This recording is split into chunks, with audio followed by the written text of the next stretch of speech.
بسم الله الرحمن الرحيم. إن الحمد لله. எல்லாம் அல்ல அல்லாஹுவின் நல்லடியார்களே, மறுமையினுடைய வாழ்க்கைக்கு அவசியமாக நாம் பின்பற்ற வேண்டிய சில முக்கிய விஷயங்களை நாம் இன்றைய தொடரில் நாம் பார்க்க இருக்கிறோம். இன்றைய இஸ்லாமியர்களாக இருப்பவர்கள் மற்ற கொள்கைகளை விட்டுவிட்டு இஸ்லாமியத்தினுடைய அடிப்படைகளை ஏற்று நடந்து இஸ்லாத்தின் கொள்கைகளுக்கும்பால் நாம் ஈர்க்கப்பட்டதற்கு முக்கியமான காரணம் மறுமையினுடைய வாழ்க்கைதான். மறுமை வாழ்க்கையில் நாம் நன்றாக வாழ வேண்டும். மறுமை வாழ்க்கையில் குறிப்பாக நரகத்திலிருந்து பாதுகாப்பு பெற்று சொர்க்கத்திற்கு நாம் செல்ல வேண்டும்.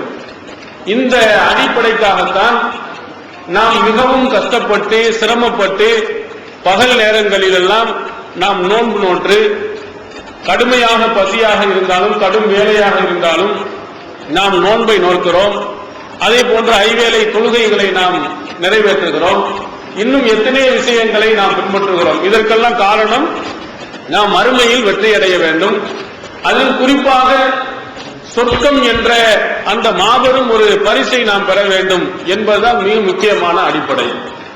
அப்ப அந்த மாபெரும் அந்த சொர்க்கத்தை, மிகப்பெரிய அந்த அருளை நாம் பெற வேண்டுமானால், அந்த சொர்க்கத்தில் இருக்கக்கூடிய இன்பங்களை நாம் பெற வேண்டுமானால் அதற்கு சில காரியங்களை நாம் செய்ய வேண்டும், சில காரியங்களை நாம் செய்யாமல் இருக்க வேண்டும். இந்த ரெண்டு வகையான விஷயங்களை அல்லாஹ்வின் தூதர் அவர்கள் நமக்கு சொல்லியிருக்கிறார். சில காரியங்களை ஏற்று நடக்கணும், சில தடை செய்யப்பட்ட காரியங்களில் இருந்து நாம் விலகி இருக்க வேண்டும். இதுல ரசூலுல்லாஹி ஸல்லல்லாஹு அலைஹி வஸல்லம் அவர்கள் 3 விஷயங்கள் முக்கியமாக இஸ்லாமியர்களாக இருப்பவர்கள் தவிர்ந்து இருக்க வேண்டும். அப்படி இருப்பார்களேயானால் அவர்களுக்கு சொர்க்கம் ரொம்ப லேசாக கிடைத்துவிடும். அல்லாஹ்வின் தூதர் அவருடைய கட்டளைகள் சில விஷயங்கள் செய்ய வேண்டியதை போன்று சொல்லப்பட்டிருக்கும், சில விஷயங்கள் தவிர்க்க வேண்டும் என்று சொல்லப்பட்டிருக்கும். இந்த நபிமொழியில், நான் இன்று சொல்ல இருக்கக்கூடிய இந்த நபிமொழியில் அல்லாஹ்வின் தூதர் அவர்கள் 3 விஷயங்களில் இருந்து ஒருவர் தவிர்ந்து இருப்பாரேயானால் அவர் சொர்க்கத்தை என்ன செய்யலாம், பெற்றுவிடலாம். இது அகமது என்ற நூலில் 21356வது செய்தியாக பதிவு செய்யப்பட்டிருக்கிறது. இந்த செய்தியை அல்லாஹ்வின் தூதரின் வேலைக்காரராக அடிமையாக இருந்த சௌபான் ரலியல்லாஹு அன்ஹு அவர்கள் அறிவிக்கிறார்கள். இந்த சௌபான் ரலியல்லாஹு அவர்களை பற்றி ஒரு சின்ன விளக்கத்தை நாம் பார்த்துவிட்டு நாம் ஹதீஸினுடைய அடிப்படைக்கு நாம் செல்வோம்.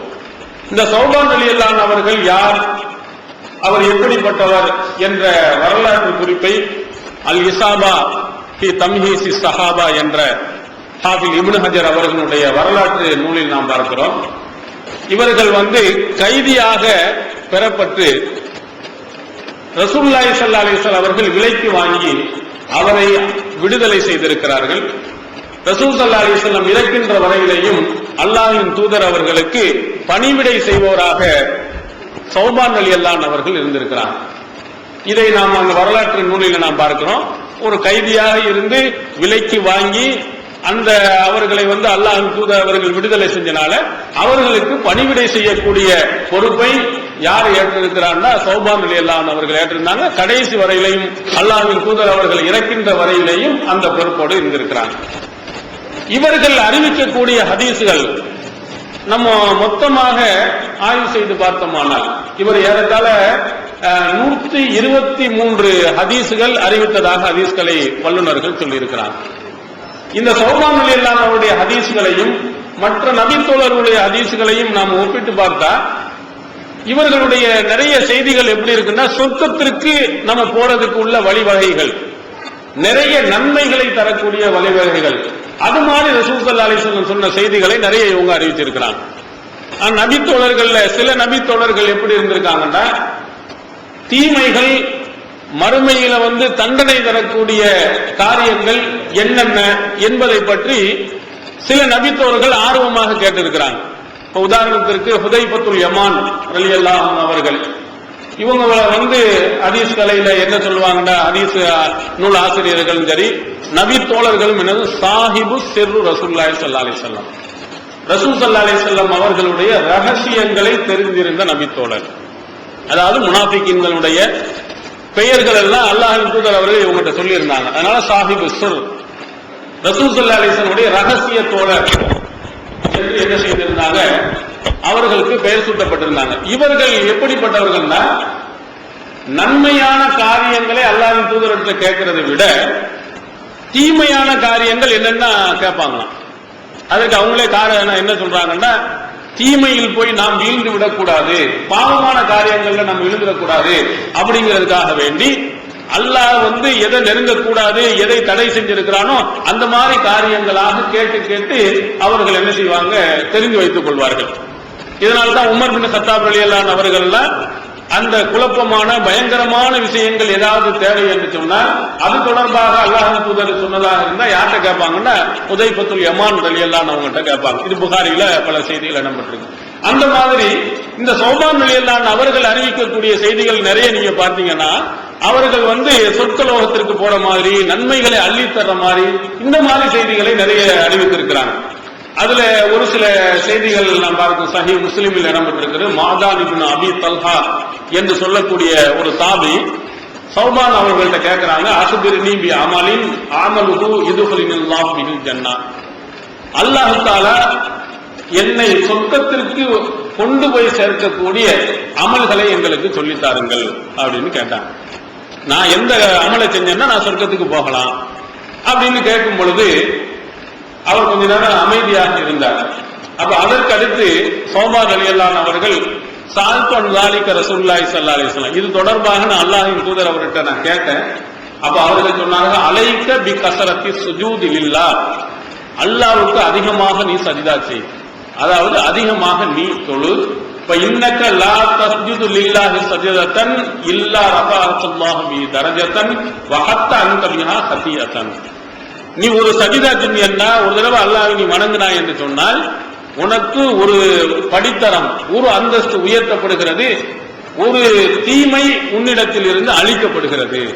ஒவ்வொரு சஜிதா செய்யக்கூடிய சஜிதாவுக்கு இந்த மாதிரி நன்மை கிடைக்கும் அல்லாஹ்வின் தூதர் அவர்கள் சொன்னாங்க. அதனால சொர்க்கத்துக்கு போனோம்னா அதிகமாக அல்லாஹ்வை நாம் என்ன செய்யணும், வணங்கணும் என்ற செய்தியை அவர்கள் சொல்லி இருக்கிறாங்க. அதே மாதிரி இன்னொரு செய்தியை சொல்கிறார்கள், இதுவும் சஹீஹ் முஸ்லிமில் இடம்பெறுகிறது. மன் ஸல்லா அலைய ஜனாஸத்தன் ஃபலஹு கீராத்துன் ஃபஇன் ஷஹித தஃபனஹா ஃபலஹு கீராத்தானி அல் கீராத்து மிஸ்லு ஹதீஸ், ஒருவர் ஜனாஸா தொழுகையில் ஒருவர் கலந்து கொண்டாரேயானால் அவருக்கு ஒரு கீராத் நன்மை அல்லாஹ் கொடுக்கிறார். இது ரசூலுல்லாஹ் சொன்னது. அதே மாதிரி அந்த ஜனாஸாவை அடக்கம் செய்கின்ற வரையிலே நீங்க கலந்துக்கிட்டீங்கன்னா 2 கீராத் நன்மை உங்களுக்கு கிடைக்கும். 2 கீராத்னா என்ன, உஹது மலை அளவிற்கு உள்ள நன்மை தான் ஒரு கீராத் என்பது என்று அல்லாஹ்வின் தூதர் அவர்கள் நமக்கு சொல்லி இருக்கிறாங்க என்ற செய்தியையும் சொல்கிறார்கள். இதே செய்தி அபூ ஹுரைரா ரலியல்லாஹு அவர்கள் கூட அறிவித்திருக்கிறாங்க. உமர் ரலியல்லாஹு அவர்கள் கூட ஆச்சரியப்பட்டிருக்கிறாங்க. இந்த அபூ ஹுரைரா இந்த செய்தியை சொன்னவுடன் உமருக்கு ஆச்சரியமா போச்சு, என்ன இந்த மாதிரி செய்தியை நம்ம கேள்விப்படலையே அப்படின்னா ஆயிஷா நாயிட்ட கேட்க விடுறாங்க. ஆயிஷா நாயி, ஆமா ரசூல் ஸல்லல்லாஹு அலைஹி வஸல்லம் சொன்னது உண்மை, அபூ ஹுரைரா சொன்னது உண்மைதான், ரசூல் ஸல்லல்லாஹு அலைஹி வஸல்லம் இப்படி சொல்லியிருக்காங்க. உடனே கையில் இருந்த கற்களை எல்லாம் கீழே போட்டு, ஆஹா எத்தனையோ கீராத்துகளை நம்ம இழந்துட்டோமே அப்படின்னு இப்னு உமர் ரலியல்லாஹு அவர்கள், அதனால கை செய்யப்பட்ட செய்தியும் என்ன செய்யப்படுகிறது, பதிவு செய்யப்பட்டிருக்கிறது. அந்த மாதிரி செய்தியையும் சௌபான் ரலியல்லாஹு அவர்கள் அறிவித்திருக்காங்க. ஈகத்துவம் ஓரிரை கொள்கையை விளக்கும் மூப்பற்ற மாத இதழ் PJ MI சுலைமான் ஷம்சுல்லுஹா இன்னும் பல சிறந்த அறிஞர்களின் கருத்து கருவூலங்கள் இன்னும் பல சிறந்த அம்சங்களுடன் வெளிவரும் ஏகத்துவம் இதழை படித்து உங்கள் மார்க்க அறிவை வளர்த்துக் கொள்ளுங்கள். ஆண்டு சந்தா உள்நாடு 100 ரூபாய், வெளிநாடு 400 ரூபாய், தனி இதழ் 9 ரூபாய். உங்கள் டிராப்டுகளை ஏகத்துவம் இலக்கம் 30 அரண்மனைக்காரன் தெரு, மண்ணடி, சென்னை 3 என்ற முகவரிக்கு அனுப்பி வையுங்கள். மகளிருக்கு வழிகாட்டும் மாத இதழ் தீன்குல பெண்மணி, தமிழ்நாடு தவ்ஹீத் ஜமாத்தின் மேற்பார்வையில் முஸ்லிம் பெண்களுக்கான இல்லற கடமைகள், மருத்துவ பகுதி, சிறுவர் பகுதி, திருமண தகவல் பகுதி, ஹதீஸ் திறனாய்வு போட்டி மற்றும் பல சுவையான அம்சங்களுடன் வெளிவரும் முஸ்லிம் பெண்களுக்கான முழுமையான மாத இதழ் தீன்குல பெண்மணி. ஆண்டு சந்தா உள்நாடு 100 ரூபாய், வெளிநாடு 400 ரூபாய், தனி இதழ் 9 ரூபாய். உங்கள் MODD-களை எடுத்து அனுப்ப வேண்டிய முகவரி தீன்குல பெண்மணி, நம்பர் 30, அரண்மனைக்காரன் தெரு, மண்ணடி, சென்னை 1. அதே மாதிரி இன்னொரு செய்தியை சொன்னாங்க, மன்னாதா மரீலன் லம் யஸல் ஃபீ குர்பத்தில் ஜன்னah ஹத்தா யர்ஜிய. அதே மாதிரி யார் நோயாளியை விசாரிக்க சொல்லுகிறாரோ அவர் திரும்பி வருகின்ற வரையிலேயும் சொர்க்கத்தின் கனிகளை அவர் பறித்துக் கொண்டிருக்கிறார்.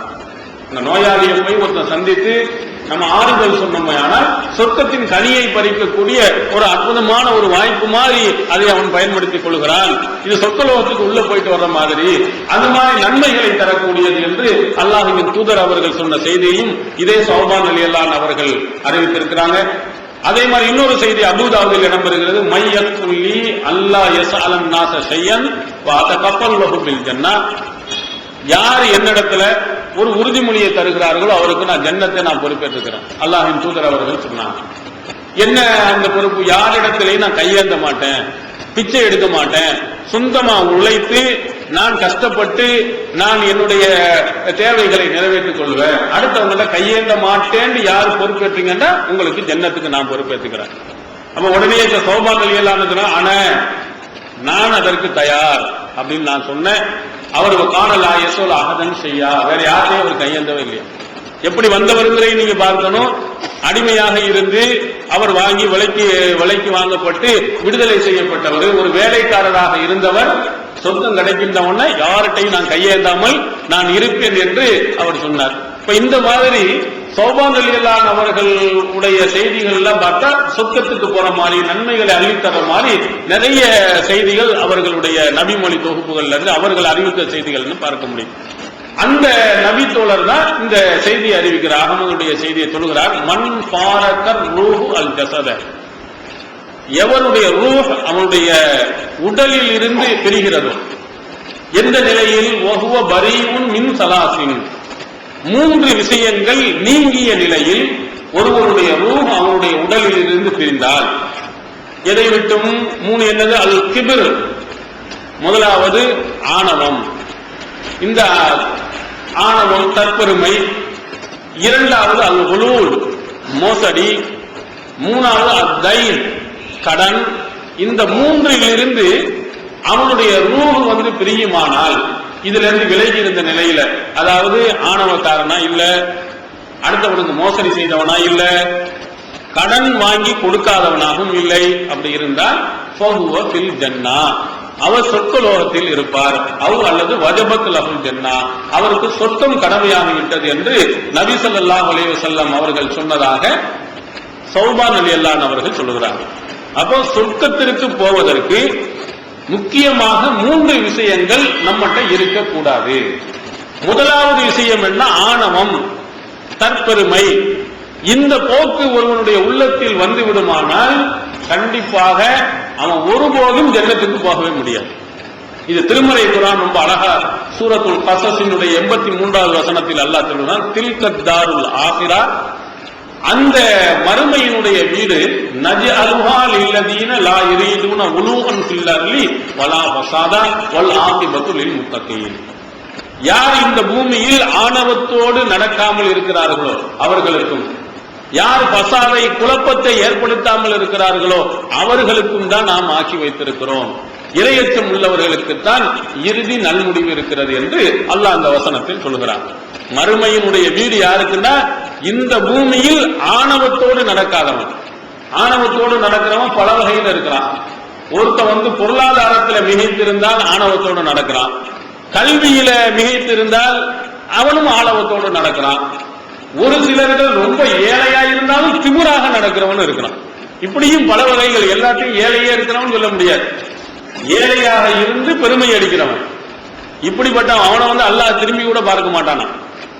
ஒரு சிலவன் அல்லாஹ் தஆலா திரும்பி பார்க்காத, அல்லாஹ் பேசாத சில மனிதர்கள் அல்லாஹ்வின் தூதர் அவர்கள் சொல்லும் போது, யாருன்னா ஏழையா இருந்து பெருமை அடிக்கிறவன், மன்னனாக இருந்து பொய் சொல்றான்.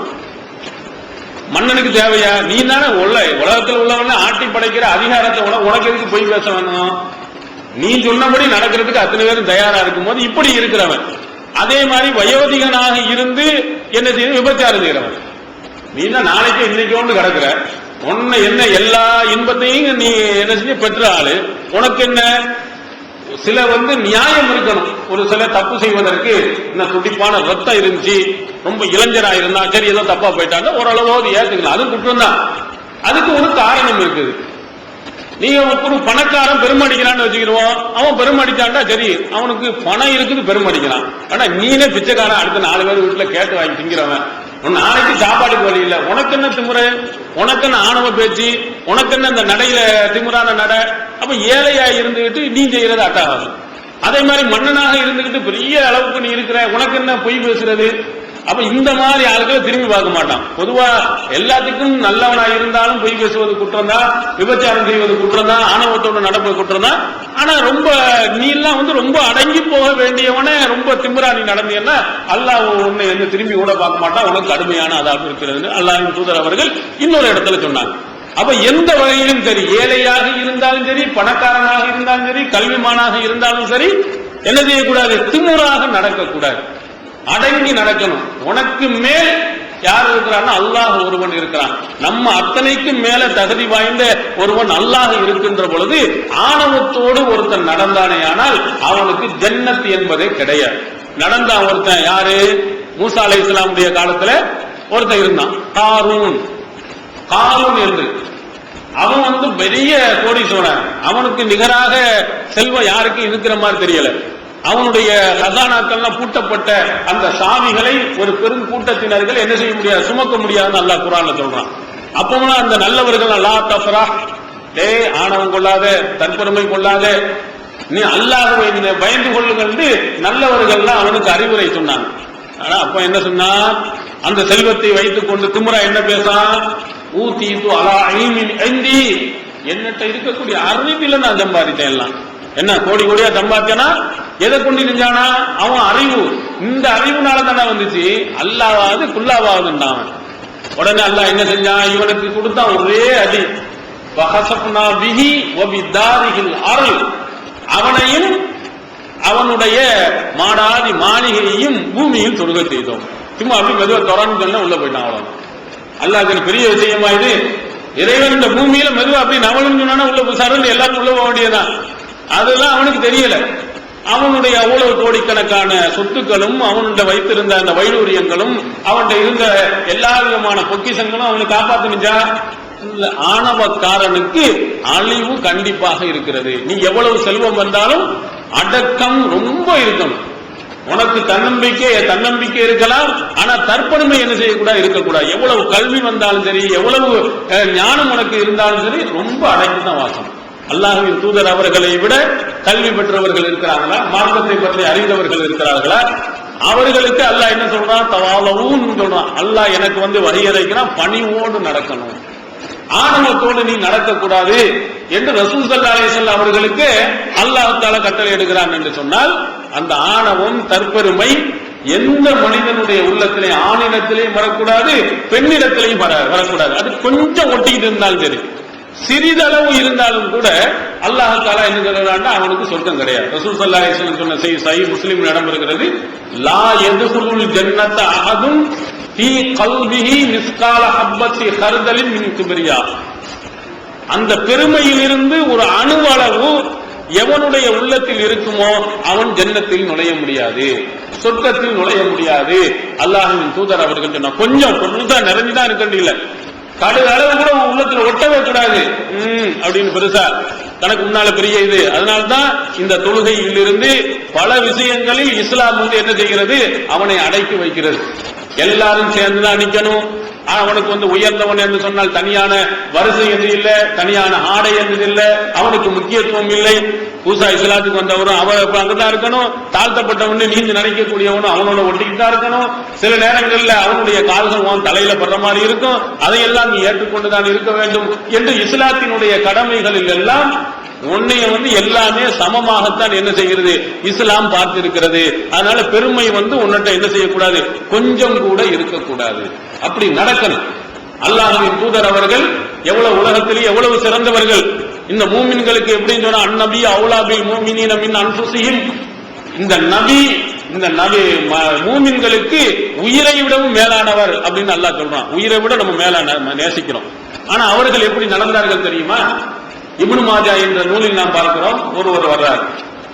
ஒருவர் வரும்போது ரசூல் ஸல்லல்லாஹு அலைஹி வஸல்லம் அவர்கிட்ட பேசுறதுக்காண்டி வர்றார். அவருடைய தோல் புஜங்கள் எல்லாம் நடுங்க ஆரம்பிக்குது.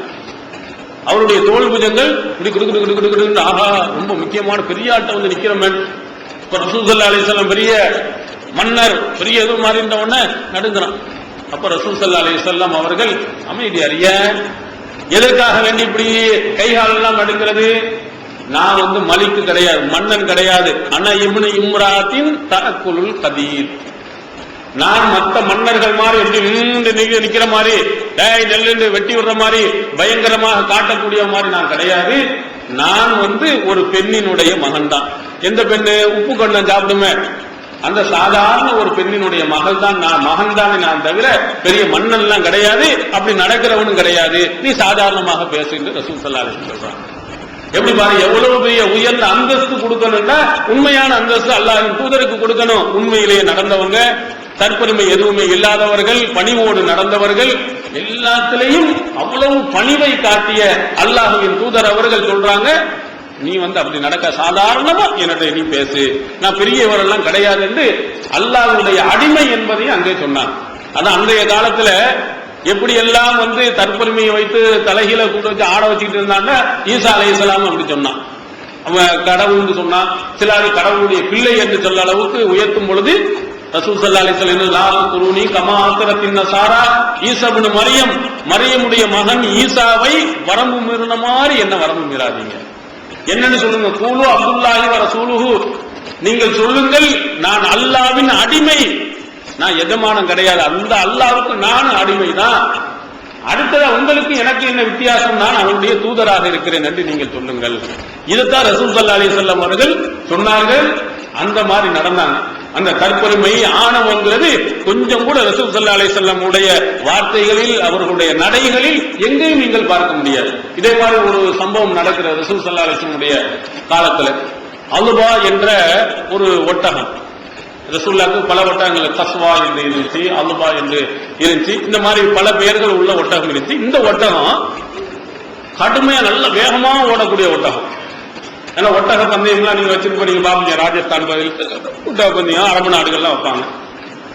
அந்த மாதிரி ஒட்டக பந்தயம் வச்சிருந்தீங்கன்னா இந்த அல்பாவுடைய ஒட்டகம் வந்து ஒரு காலத்தையும் தோத்ததே கிடையாது. கடுமா வேகத்துல போய் ஃபர்ஸ்ட் அதான் வரும். அப்போ ஒரு தடவை போட்டி நடக்குது. போட்டி நடக்கும் போது அலுபாவுடைய ஒட்டகம் மற்றவர்களுடைய ஒட்டகம் ஓடும் பொழுது கடைசியில யாருடைய ஒட்டகம் வந்துருச்சுன்னா ஒரு கிராமப்புறத்தில் இருந்த ஒருவருடைய ஒட்டகம் வந்து முந்திட்டு போச்சு. ரசூலுல்லாஹ்வுடைய ஒட்டகம் தோத்து போச்சு. தோத்து போன சஹாபாக்கள்லாம் பெரிய துன்பம், மன கவலை. ஒரு அபூபக்கருடைய ஒட்டகம் ஜெயிச்சிருந்தா கூட சரின்னு விட்டுருக்கலாம். யாரோ ஒரு கிராமத்திலேருந்து வந்த ஒரு கிராம பையன் அவனுடைய ஒட்டகம் ஜெயிச்சிருச்சேன்னா அவங்களுக்குலாம் ரொம்ப கவலை. இங்க என்ன நடக்கும், ஒரு முதலமைச்சர் ஒரு மந்திரி தோத்து போயிட்டாங்கன்னா ஊரையே ரெண்டாக்கிடுவாங்க. என்ன அடிச்சு நொறுக்கி காலை உடைச்சு கையை உடைச்சு நம்ம வெளியே எங்கேயும் போகவே முடியாது. ஏன்னா இவன் தோத்து போயிட்டான், ஏன் தோத்தா என்ன தோத்துடக்கூடாது, அவர் வந்து ஜெயிக்கணும். அதுல ஒரு ஓட்டு 2 ஓட்டுன்னு பிரச்சனை வந்து பெரிய நிர்மூலமாக்கிறானுங்க. ஆனா ரசூலுல்லாஹி ஸல்லல்லாஹு அலைஹி வஸல்லம் அவர்கள் என்ன செய்தார்கள், அந்த மாதிரி போகும் பொழுது சஹாபாக்கள் கவலைப்படும் போது அழகா சொன்னாங்க, இந்த உலகத்தில் எந்த பொருள் எல்லாம் மேல போதோ எல்லாமே கீழே வர்றது அல்லாஹ்வுடைய விதியில் உள்ளதுன்னு சொல்லிட்டாங்க. அக்குன் அலல்லாஹ், அல்லாஹ்வின் மீது இருக்கக்கூடிய அந்த கடமையில உள்ளது. எங்க எவ்வளவு உயரத்துல போனா படக்கு கீழே கொண்டு தான் வருவான். நான் என்னுடைய ஒட்டகம் ரொம்ப வேகமா போனதான் ஒரு கட்டத்துல கீழே தான் போவான். நீ கவலைப்பட வேண்டிய அவசியம் இல்லை. நான் தோத்து தான் போயிட்டேன், என்னுடைய ஒட்டகம் தோத்து தான் போயிருச்சு, இது அல்லாஹ் அப்படி தோக்கடிக்க தான் செய்வான் அப்படின்னு எவ்வளவு பணிவான ஒரு வாசகத்தை சொன்னார்கள் பாத்தீங்களா. இந்த பணிவு நம்ம ஒவ்வொருவரிடத்திலும் இருக்கணும். இந்த ஆணவ போக்கு, ஆணவ பேச்சு, ஆணவ நடை இது மாதிரி கொஞ்சம் சின்னது கொஞ்சம் உங்களிடத்தில் வருமானால் கண்டிப்பாக ஜன்னத் என்பது உங்களுக்கு இல்லைங்கிறத மனசுல வச்சுக்கிறது. வரவே கூடாது.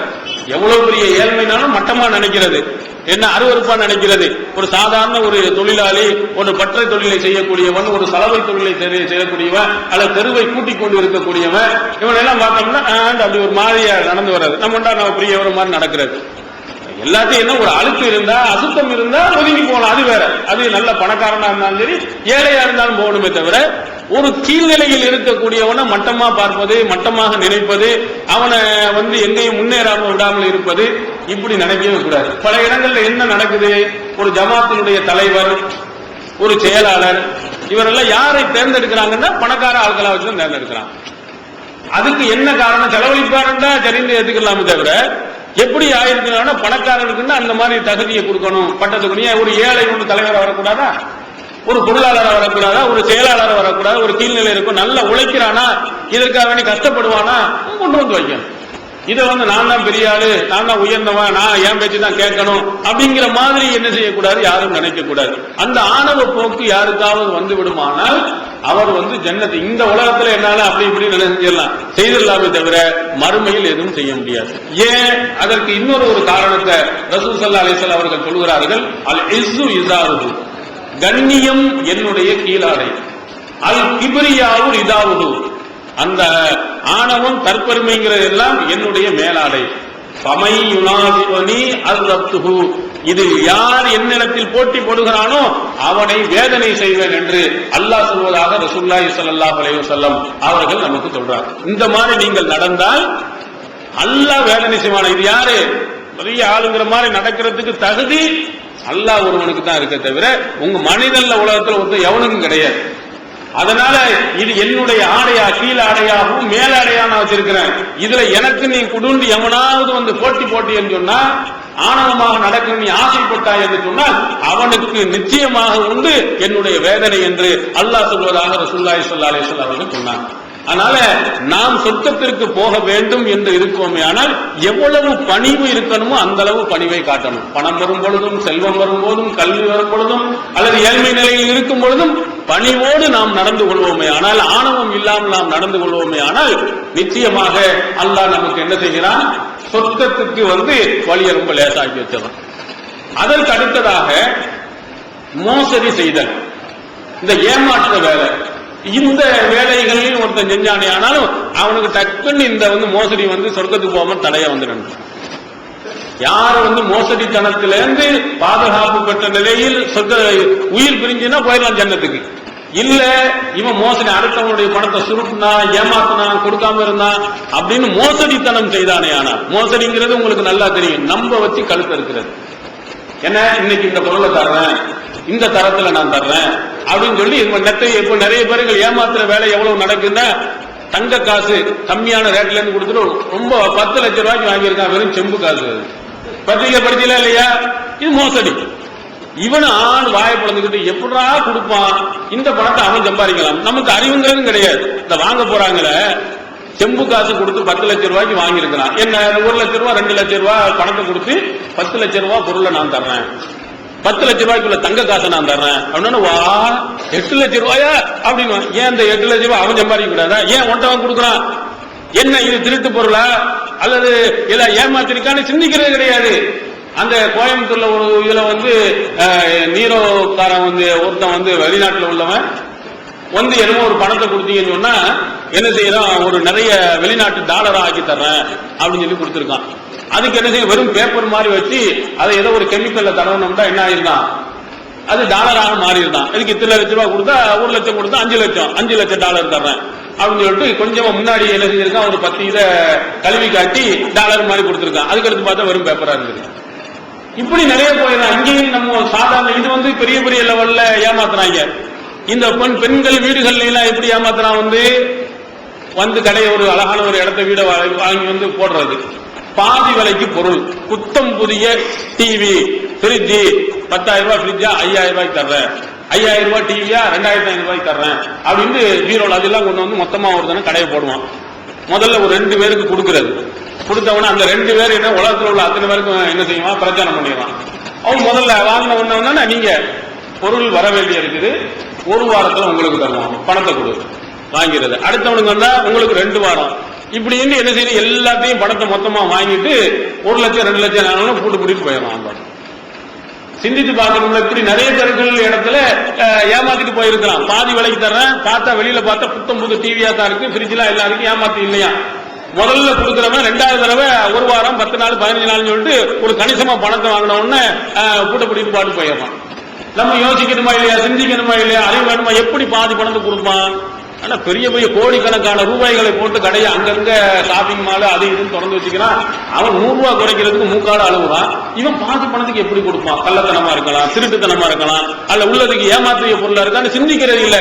கம்மி அப்படின்னு சொன்னா உடனே போயிடுறது. இந்த ரியல் எஸ்டேட் அதே மாதிரி பைனான்ஸ் கடைகள் எல்லாம் போனாங்களே, யாரு போலீஸ்காரன் போயிருக்கிறான், டீச்சர் போயிருக்கான், படிச்சு கொடுக்குறவர், அறிவை சொல்லி கொடுக்குறவர், அவரெல்லாம் பணத்தை கொடுத்துட்டு 10 நாள் ஆனவனும் சுருட்டிட்டு ஓடி போயிடும். பைனான்ஸ் கடையில நிறைய எல்லாரும் போட்டிருக்கான், என்ன 40% தர்றேன், 50% வட்டி தர்றேன்.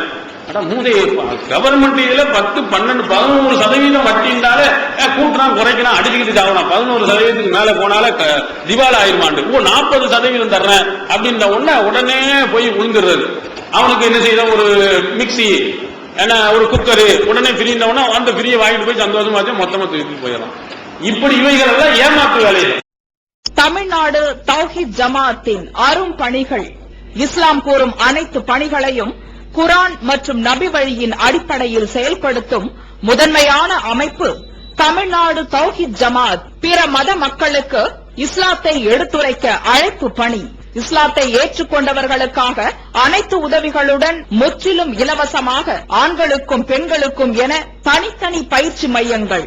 முஸ்லிம் சமுதாயத்தில் காணப்படும் பலவித தீமைகள் மற்றும் மூட நம்பிக்கைகளை களைவதற்கு பொதுக்கூட்டங்கள், மாநாடுகள் போன்ற பல்வேறு நிகழ்ச்சிகள், வரதட்சணை ஒழிப்பு பற்றிய விழிப்புணர்வு கூட்டங்கள் மற்றும் வாங்கிய வரதட்சணையை திருப்பிக் கொடுக்கும் நிகழ்ச்சிகள், உயிர்காக்கும் இரத்த தானங்கள், இலவச மருத்துவ முகாம்கள் மற்றும் ஆம்புலன்ஸ் சேவைகள், ஏழை எளிய மாணவ மாணவிகளுக்கு இலவச நோட்டு புத்தகங்கள், இலவச சீருடைகள், நோன்பு பெருநாளை மகிழ்ச்சியுடன் கொண்டாட ஃபித்ரா விநியோகம் மற்றும் ஹஜ் பெருநாளின் போது கூட்டு குர்பானி திட்டம், சுனாமி, தீ விபத்து, சாலை விபத்து, வெள்ளம் போன்ற திடீர் விபத்துகளில் பாதிக்கப்படும் மக்களுக்கு ஓடோடி சென்று உதவுதல், தனியார் தொலைக்காட்சி மூலம் தினந்தோறும் பல்வேறு நிகழ்ச்சிகள், இணையதளம் மூலம் இஸ்லாத்தை அறிந்து கொள்ள www.onlinepj.com, www.tntj.net போன்ற இரு இணையதளங்கள், ஏகத்துவம், தீன்குல பெண்மணி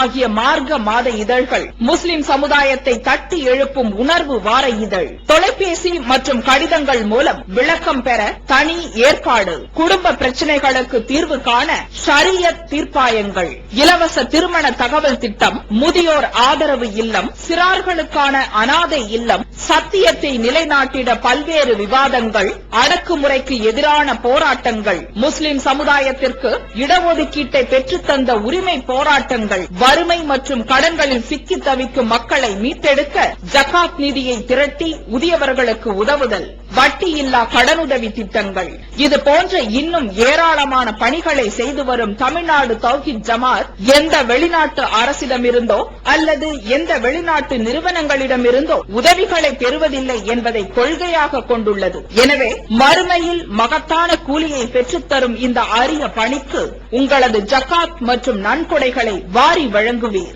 உங்களது நன்கொடைகளை டிடியாகவோ செக்காகவோ மணி ஆர்டராகவோ அனுப்பலாம். டிடி அனுப்புபவர்கள் தமிழ்நாடு தௌஹீத் ஜமாஅத் வங்கி கணக்கு எண் 7882748827 இந்தியன் வங்கி மண்ணடி கிளை என்ற பெயரில் எடுத்து அனுப்ப வேண்டிய முகவரி தமிழ்நாடு தௌஹீத் ஜமாஅத் மாநில தலைமையகம் 30 அரண்மனைக்காரன் தெரு மண்ணடி சென்னை 1. போன் 044215215226. நம்ப வச்சு கழுத்து இருக்கிறது. இப்படி ஏமாற்றுவது இது பெரிய லெவல்ல. அதே மாதிரி தன்னுடைய சகோதரன்கிட்ட கொடுக்கிறது மாதிரி சொல்லி ஒரு தரமான பொருளை தர்ற மாதிரி வியாபாரத்தில் இந்த மாதிரி மோசடி செய்யக்கூடியவர்கள் நிறைய இருக்கிறாங்க. இது உலகத்துல ஏமாற்றி அவனை எதையாவது சொல்லி என்ன செய்யலாம், பணத்தை புடுங்கிடலாம். ஆனா அப்படி புடுங்கிட்டு நீங்க போனீங்கன்னா ஜன்னத்துக்கு போக முடியாது. உடனே இது தடையா நிற்கும். இதுக்கு ரசூல் ஸல்லல்லாஹு அலைஹி வஸல்லம் இன்னொரு செய்தியில என்ன சொன்னாங்க, முனாஃபிகினுடைய தன்மையில சொன்னாங்க. ஆயத்துல் முனாஃபிக் ஸலாசுன் இதா ஹத்தஸ கதப இதா வாத அகலப இதா உத்மின கான. முனாஃபிகினுடைய அடையாளம் 3. அவன் பேசினால் பொய் பேசுவான், வாக்கு கொடுத்தா மாறு செய்வான், நம்பினால் மோசடி செய்வான், நம்பியவர்களை கழுத்தறுத்துருவான், ஏமாத்திடுவான் அப்படின்னு சொல்லிட்டு ரசூல் ஸல்லல்லாஹு அலைஹி வஸல்லம் அவர்கள் முனாஃபிகினுடைய தன்மைகள் இதை சொல்றாங்க. இது எல்லாம் பரவலா பொய் பேசுறது சாதாரணமாக இருக்குது, வாக்கு கொடுத்தா மீறது சாதாரணமா இருக்குது, நம்பினா மோசடி செய்வது சாதாரணமா இருக்கு. இது நயவஞ்சகன். நயவஞ்சகன்னா யாரு? அல்லாஹ் குர்ஆன்ல சொல்லக்கூடிய நரகத்தினுடைய வேதனைகள்ல ஆக கீழ்த்தட்டுல இருக்கிறவன் அவன் தான். ஃபீ தர்கில் அஸ்ஃபலி மினன் நார் குர்ஆன் சொல்கிறது. நரகத்தினுடைய அடித்தளத்துல அடியில ரொம்ப கீழே பகுதியில அவன் தான் இருப்பான், முனாஃபிக்கின் தான் இருப்பான். சூடு எங்க இருக்கும்?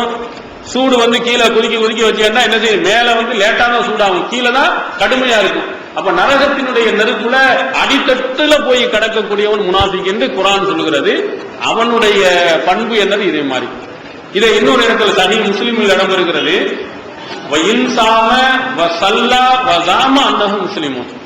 இவன்ட்ட இந்த இதெல்லாம் இருக்குது, இந்த பண்புலாம் இருக்குது. ஆனா அவன் என்ன செய்யறான்? நோன்பு வச்சுக்கிறான், தொழுதுக்கிறான், தன்னை முஸ்லீம் என்று சொல்லிக்கிறான். அப்படி இருந்தாலும் நயவஞ்சகத்தின் தன்மை அவன்கிட்ட இருக்குன்னு அர்த்தம். அல்லாஹ்வின் தூதர் அவர்கள் என்ன வாக்கு கொடுத்தா மாறுறான், பொய் பேசுறான், மோசடி செய்யறான். இப்படி மோசடி செய்யக்கூடியவர்கள் நான் நோன்பு வச்சிருக்கிறேன், தொழுதாலும் நீ நோன்பு வச்சாலும் உன்கிட்ட முனாஃபித்தனம் இருக்குன்னு அர்த்தம். நீ இதை செய்யறீங்கன்னா நீ என்ன பரிசுத்தம் அர்த்தம் கிடையாது. அந்த முனாஃபித்தனத்தினுடைய இது உன்னை ஒட்டி கொண்டே இருக்கிறது என்று ரசூலுல்லாஹி ஸல்லல்லாஹு அலைஹி வஸல்லம் அவர்கள் சொன்னாங்க.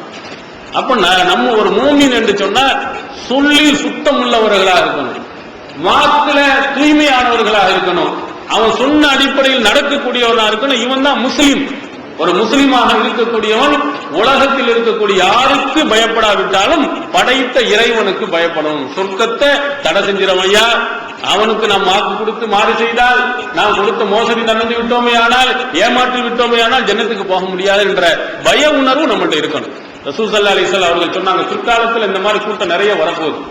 ரசூல் ஸல்லல்லாஹு அலைஹி சஹாபாக்களுடைய காலத்துல அவ்வளவு தூய்மையா இருந்தாங்க. அதனால்தான் யாரு யூதர்கள் ரசூலுல்லாஹி இறை தூதராக ஏத்துக்கிற மாட்டேன்னு சொன்னவன் அவனெல்லாம் பொருளை ஒண்ணு அடங்க வச்சான். ரசூல் ஸல்லல்லாஹு அலைஹி வஸல்லம் வந்து கேட்டான்.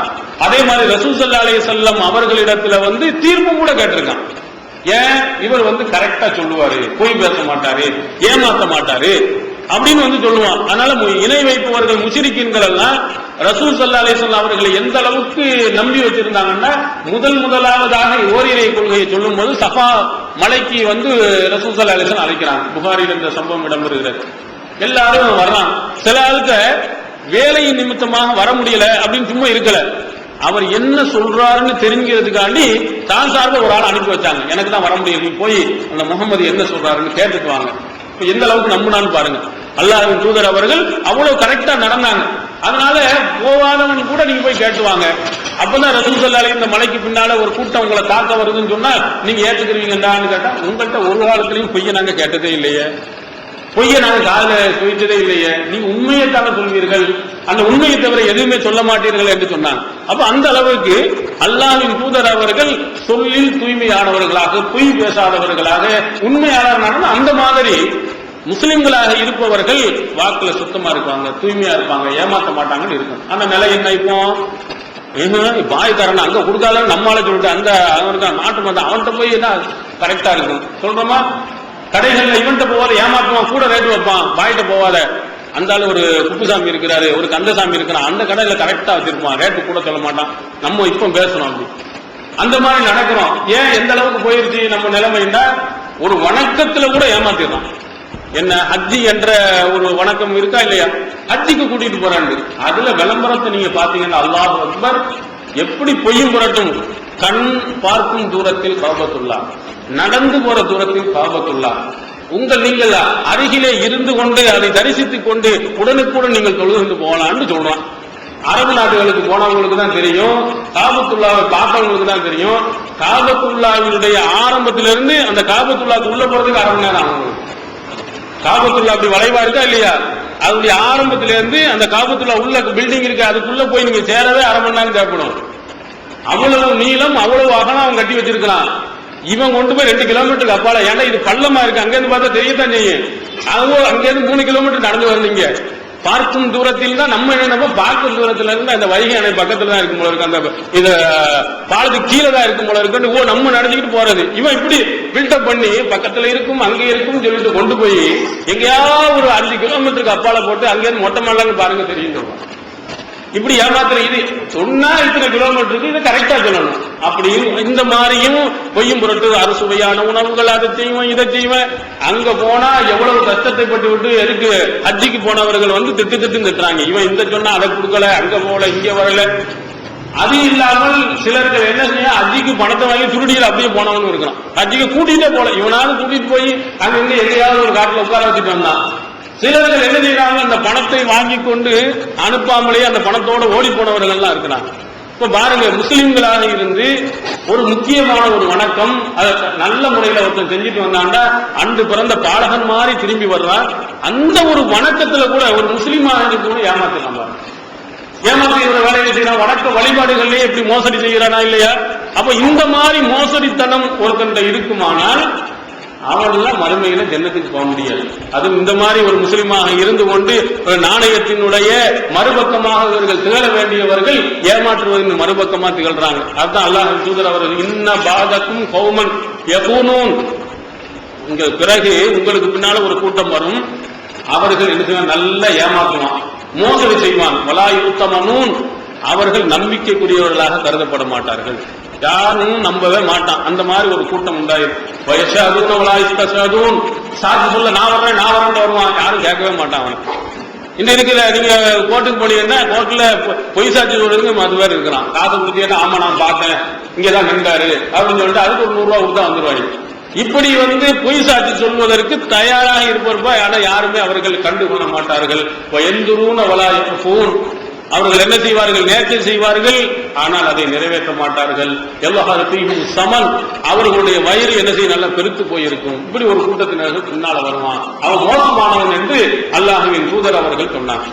இப்படி மோசடித்தனம் செய்வது, ஏமாற்றுவது மார்க்கத்தில் உகந்ததல்ல. ஜன்னத்துக்கு போவதை உங்களை என்ன செய்யும், தடுக்கும். அதற்கு அடுத்ததாக ரசூல் ஸல்லல்லாஹு அலைஹி வஸல்லம் இன்னொரு இடத்துல சஹீஹ் முஸ்லிம்ல இடம்பெறுகிறது, லா யகுல்லு அஹதுக்கும் ஹீன யகுல்லு வஹுவ முஃமின் வய்யாக்கும் வய்யாக்கும். ஒருத்தன் மூமினாக இருந்து கொண்டு மோசடித்தனம் செய்ய மாட்டான், ஈமானே இல்லாம போயிடும். அடுத்தவனை நீ ஏமாத்தினா மோசடி செஞ்சா அந்த நேரத்தில் நீ மூமினாகவே இருக்க மாட்ட, ஈமானே உன்னிடத்திலிருந்து பறிக்கப்பட்டு விடும். கவனமாக இருந்துக்க, எச்சரிக்கையாக நீங்கள் இருந்து கொள்ளுங்கள் என்றும் அல்லாஹ்வின் தூதர் அவர்கள் சொன்னாங்க. அதனால நாம் மறுமையில் என்னுடைய வாழ்க்கைக்கு நாம் என்ன செய்யறோம், எதிர்பார்த்திருக்கிறோம். இந்த வாழ்க்கைக்கு பிறகு நம்முடைய வாழ்க்கை மறுமையினுடைய வாழ்க்கைக்கு தான் நாம் போறோம். எவ்வளவு சொத்துக்கள் சேர்த்தாலும் கடைசியில அல்லாஹ்ட்ட போய் தான் நம்ம சேர போறோம். அதற்காக வேண்டி, அந்த ஜன்னத்துக்காக வேண்டி நாம் என்ன, நம்முடைய செயல்பாடுகள் மோசடித்தனம் இல்லாத மாதிரி நம்ம வைத்திருக்கிறோம். அதற்கு அடுத்ததாக ரசூல் ஸல்லல்லாஹு அலைஹி வஸல்லம் சொன்னது கடன். இந்த கடன் என்ன செய்யக்கூடாது, இருக்கக்கூடாது. கடன் வாங்கலாம், கடனை திருப்பி தராம போயிடக்கூடாது. கடன் வாங்கணும்னா அதற்குள்ள ஏற்பாடுகளை செய்யணும், அல்லது தன்னுடைய குடும்பத்தில் இருக்கக்கூடியவர்கள்ட்டையாவது கடனை திருப்பி ஒப்படைகின்றாவது சொல்லிட்டு போகணும். எதுவுமே இல்லாம கடனை வாங்குவது, திருப்பி தர எண்ணமே அவன்கிட்ட இருக்கிறது கிடையாது.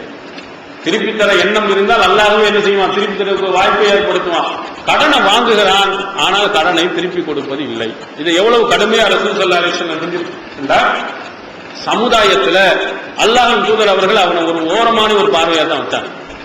இறந்து போயிட்டா கூட ಒಂದು ஜனாதா வந்தாலே அவங்க கேட்கிற கேள்வி என்ன, ஹல் அலைய தைனுன், இவருக்கு கடன் இருக்குதா, முதல் கேட்பாங்க. இந்த ஜனாதாக்கு கடன் ஏதாவது இருக்கா, கடனை விட்டுட்டு போயிருக்காரா, இல்ல அப்படின்னு சொல்லுவாங்க. சரி, ஹல் தரக்க செய்யன், ஏதாவது சொத்துக்களை விட்டு இருந்திருக்காரா, இல்ல. அப்ப ரசூல் ஸல்லல்லாஹு அலைஹி வஸல்லம் சொல்ல வச்சிருவாங்க. ஆனா கடனும் கிடையாது, அவனுக்கு பொருளும் கிடையாது. சரி, வாழ்ந்ததோட என்ன இருக்கிற, கடனை வாங்காம ஒரு நிம்மதியா என்ன செஞ்சுதான் வாழ்ந்துட்டு போயிட்டான், சொல்ல வச்சிருவாங்க. அடுத்ததா இன்னொரு ஜனாதா வந்து கேட்டாங்க, இவருக்கு கடன் இருக்குதா, ஆமா இருக்கு. ஏதாவது விட்டு சென்றிருக்காரா, 3 தீனார் விட்டு சென்றிருக்காரு. சரி, கடன் அடைக்கிறதுக்கு பொருளை வச்சுட்டு போயிருக்காரு அந்த மனுஷன். சரின்னு அவங்களுக்கு சொல்ல வச்சாங்க. இன்னொரு மனிதர் வந்தாரு, அவர் வந்த உடனே கேட்கிறாங்க, இவருக்கு கடன் இருக்கா, ஆமா இருக்கு. ஏதாவது விட்டு சென்றிருக்காங்க, ஒண்ணு. அப்ப சல்லு அலா சாஹிபிக்கும், உங்களுடைய தோழருக்கு நீங்களே தொலை வச்சுக்கிறீங்க, நான் தொலை வைக்க மாட்டேன், நீங்க வேணும்னா தொலை, என்னுடைய துவா அவங்களுக்கு கிடையாது. ரசூல் ஸல்லல்லாஹு அலைஹி வஸல்லம் ஒரு கட்டத்தில் எவ்வளவு கோபப்பட்டாங்கன்னா, ஒரு பள்ளியாசலை பெருக்கக்கூடிய ஒரு பெண்மணி இறந்து போயதாங்க. அப்படி இறந்து போன உடனே ரசூலுல்லாஹ்ட்ட சொல்லாமலேயே என்ன செஞ்சுட்டாங்க, அடக்கம் பண்ணிட்டாங்க. என்ன சஹாபாக்கள் கூட்டுறதான இதையெல்லாம் போய் ரசூலுல்லாஹ்ட்ட சொல்லணுமான்னு அடக்கம் செஞ்சு. அப்ப ரசூல் ஸல்லல்லாஹு அலைஹி வஸல்லம் கோபப்பட்டு, ஏன் என்னதை சொல்லாம நீங்க அடக்கம் செஞ்சீங்கன்னு சொல்லிட்டு திரும்ப அடக்கம் பண்ண இடத்துல போய் ரசூல் ஸல்லல்லாஹு அலைஹி வஸல்லம் திரும்ப தொலை வைத்தாங்க. திரும்ப தொலை வச்சுட்டு அவங்க சொன்னாங்க, என்னுடைய துவா அவருக்கு என்னென்ன கபர்ல ஒளியாக அமையும், அது ஒரு ரஹ்மத்தாக இருக்கும். அதனால யார் இறந்தாலும் என்ற உடனே சொல்லுங்க, நான் அவர்களுக்கு தொழுவிக்க வேண்டும் அப்படின்னு ரசூல் ஸல்லல்லாஹு அலைஹி வஸல்லம் சொல்லிட்டு தொழுவும் வச்சிருந்தாங்க. ஆனா இங்க வரும்பொழுது என்னுடைய துவா இவனுக்கு கிடையாது, போப்போ நீங்க யாராவது நீங்க துவா செஞ்சுட்டு போங்கன்னு அல்லாஹ்வின் தூதர் அவர்கள் வெறுக்கிறாங்க.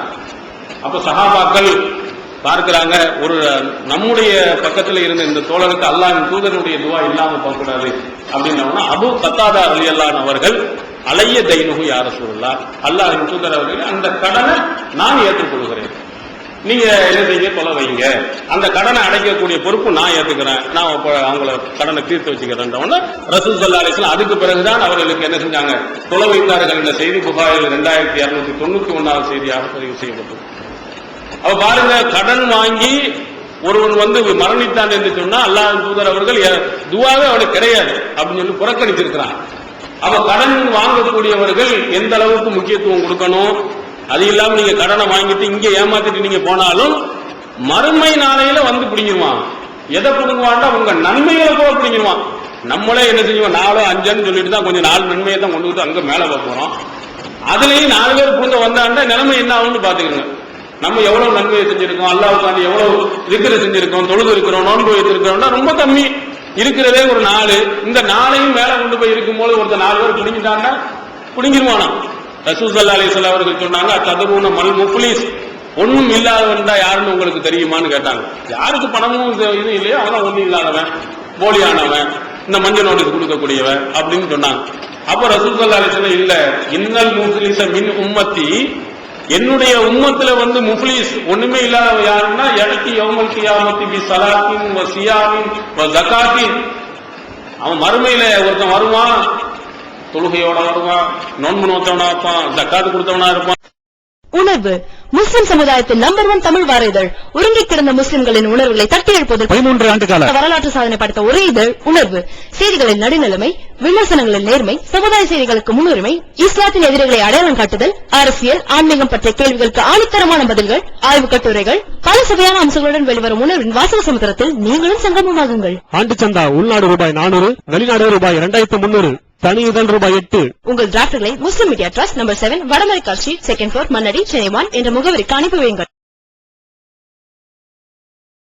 தமிழ்நாடு தௌஹீத் ஜமாத்தின் புதிய வெளியீடு, மாதம் ஒரு பிரசுரம், கட்டுரைகளின் தொகுப்பு, விலை ரூபாய் 120 மட்டுமே. கிடைக்கும் இடம் TNTJ வீடியோ விஷன், நம்பர் 30, அரமனைக்காரன் தெரு, மன்னடி, சென்னை 1.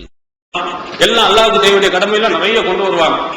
அப்போ கொண்டு வந்து நிக்கும் பொழுது திடீர்னு ஒரு குரூப் வரும், யாத்தி கதை சத்தமஹாதா, ஒருத்தர் சொல்லுவான், யாரெல்லாம் அநியாயமா என்னைய திட்டுனா, அதுக்கடுத்தா கதபஹாதா, அவதூறு சொன்னான் இவன் என்னைய, அக்கலமாலஹாதா, என்னுடைய இந்த பொருளை தின்னுட்டான், யாரெல்லாம் வாங்கின பணத்தை திருப்பி தராமல் விட்டுட்டான், சபகஹா தமஹாதா, அநியாயமா ரத்தத்தை ஓட்டுனான், கொலை செஞ்சான் இவன், அரபஹாதா, இவன் என்னை அநியாயமா அடிச்சுட்டான் யாரெல்லான்னு ஒவ்வொருத்தரா பட்டியல் போடுவான். அதுல செல்வத்தை புடிங்கி திண்டியல அவன் சொல்லுவான், யாரெல்லாம் அநியாயமா என் பணத்தை தின்னுட்டான், திருப்பி தரல அப்படின்னு அவன் முறையிடும் பொழுது அல்லாஹ் நியாயமான என்ன செய்வான், அப்படியா அதுக்கு தகுந்த மாதிரி இவனுடைய நன்மைகளை எடுத்து அங்க கொடுத்துருவான். ஏதோ ஒண்ணுன்னா அதோட போயிடும். இதுமா அநியாயமா ஒவ்வொருத்தனுடைய பணத்தை ஊரை அடிச்சு உலையில போட்டவன் சொல்லுவாங்களா இல்லையா, ஊர்ல உள்ள பணத்தை பூரா இப்படி திண்டவன், வட்டிக்கு வாங்கினவன், இந்த மாதிரி அதுக்கெல்லாம் நின்றாங்க, எல்லா நன்மையும் போயிட போகுது. அப்போ என்ன செய்வான், எல்லா நன்மையும் அழிஞ்சு போயிடுச்சுன்னா கபுல இஸ்லாமா அலைஹி, அவனுக்கு தீர்ப்பு வழங்கப்படுவதற்கு முன்னால் எல்லா நன்மைகளும் முடிந்து விடுமானால் உகித மின் கத்தாயாகும், அவர்களுடைய பாவங்களை எடுத்து இவனுக்கு தூக்கி போட்டுரும்.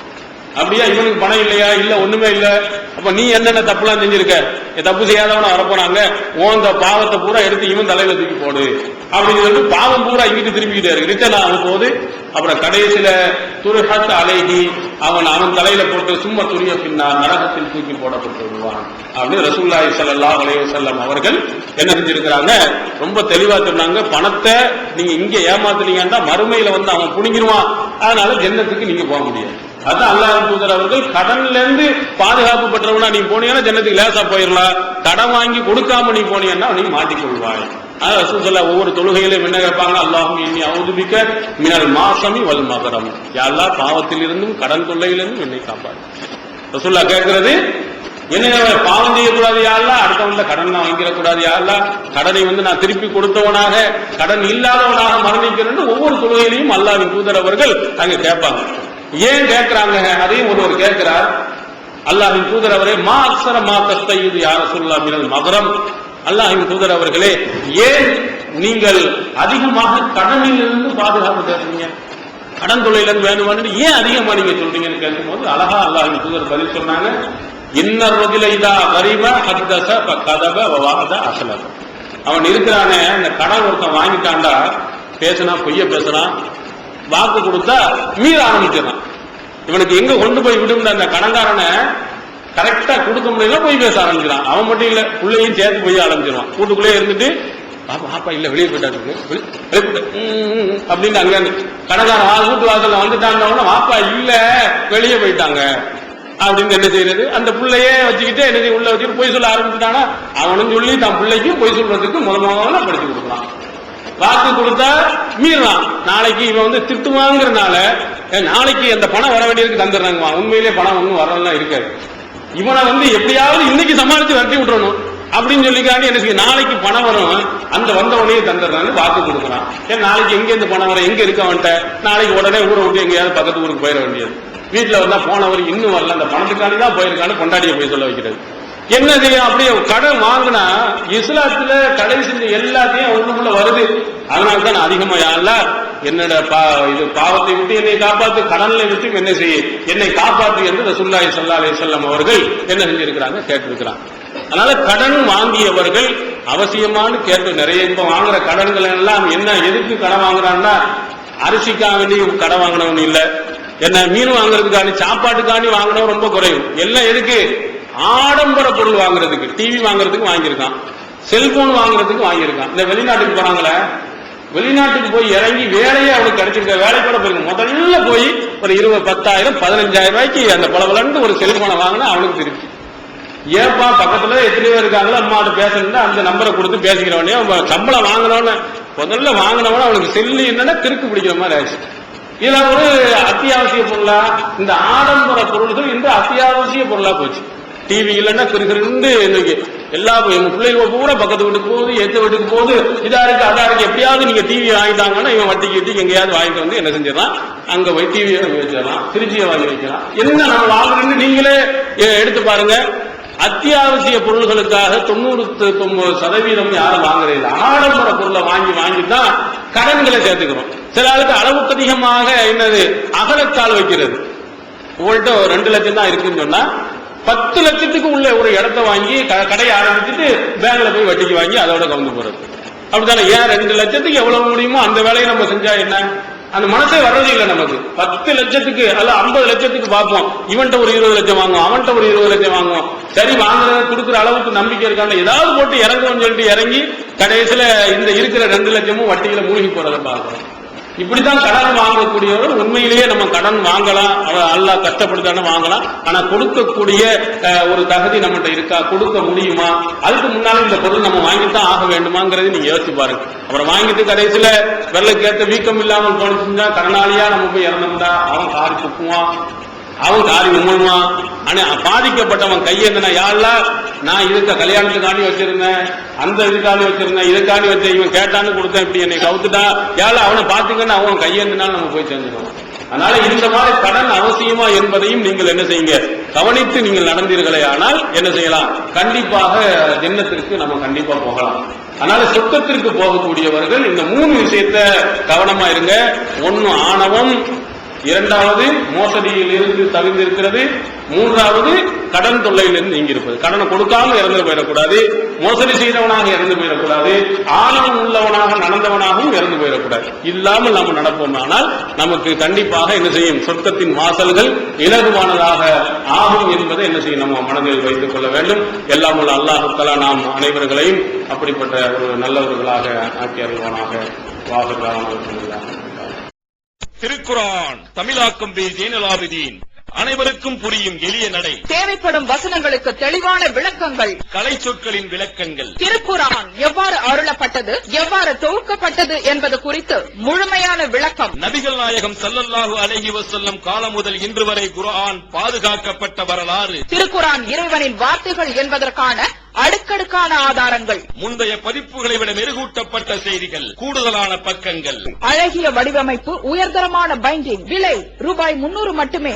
வெளியீடு மூன் பப்ளிகேஷன், நம்பர் 83/3, முதல் மாடி, மூர்தரு, மண்ணடி, சென்னை 1. போன் 65690810.